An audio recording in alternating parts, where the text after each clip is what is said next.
ജമ്മുകശ്മീരിൽ retired police ഉദ്യോഗസ്ഥനെ ഭീകരർ കൊലപ്പെടുത്തി. മസ്ജിദിൽ പ്രാർത്ഥിക്കുമ്പോൾ ഭീകരർ വെടിയുതിർക്കുകയായിരുന്നു. സൈനിക വാഹനത്തിന് നേരെ ആക്രമണമുണ്ടായ പൂഞ്ചിൽ ഭീകരർക്കായുള്ള തെരച്ചിൽ മൂന്നാം ദിവസവും തുടരുകയാണ്.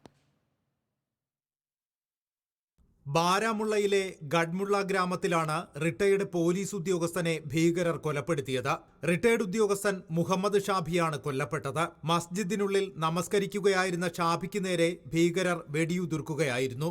ആക്രമണത്തിന് പിന്നാലെ പ്രദേശത്ത് സുരക്ഷ ശക്തമാക്കി. സൈനിക വാഹനത്തിന് നേരെ ആക്രമണമുണ്ടായ പൂഞ്ചിൽ തെരച്ചിൽ തുടരുകയാണ്. ദേരാഖിഖലിയിലെ നിബിഡ വനത്തിലാണ് തെരച്ചിൽ. മേഖലയിൽ സൈന്യം കസ്റ്റഡിയിലെടുത്ത 3 യുവാക്കളെ മരിച്ച നിലയിൽ കണ്ടെത്തിയ സംഭവത്തിൽ പ്രതിഷേധം ശക്തമാണ്. സംഭവത്തിൽ അന്വേഷണം നടക്കുന്നുവെന്നാണ് കരസേനയുടെ വിശദീകരണം. മരിച്ച 3 യുവാക്കളുടെ കുടുംബത്തിന് ജമ്മു കശ്മീർ ഭരണകൂടം നഷ്ടപരിഹാരവും ജോലിയും പ്രഖ്യാപിച്ചു. പൂഞ്ചിലും രജൌറിയിലും ഏർപ്പെടുത്തിയ ഇന്റർനെറ്റ് നിരോധനം തുടരുകയാണ്. നിയന്ത്രണ രേഖയ്ക്കടുത്ത് അഖ്നൂർ സെക്ടറിൽ ഡ്രോണിൽ നിന്ന് ഉപേക്ഷിച്ച നിലയിൽ ആയുധങ്ങളും വെടിക്കോപ്പുകളും ജമ്മു കശ്മീർ പോലീസ് കണ്ടെടുത്തു.